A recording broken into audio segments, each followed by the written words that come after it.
Listen carefully to the passage. Try to understand the main idea and details. If needed, pause the video and listen again. You can replay the passage as many times as you want before moving on to the questions. Yesterday, Emily went to the zoo with her family. It was a sunny day, and the zoo was full of people. Emily was excited to see all the animals. She brought her camera to take pictures. First, they saw the lions. The lions were sleeping in the sun.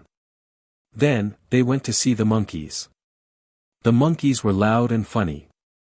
They jumped from tree to tree and made everyone laugh. Emily liked the giraffes the most. They were tall, quiet, and beautiful. At lunchtime, they sat on a bench and ate sandwiches. After lunch, they visited the penguins and elephants. Emily took many photos and had a great time. She said, "This is the best day ever." Now, it's time for the quiz. Answer the following 5 questions based on what you just heard. Write down your answers and check how many you got right.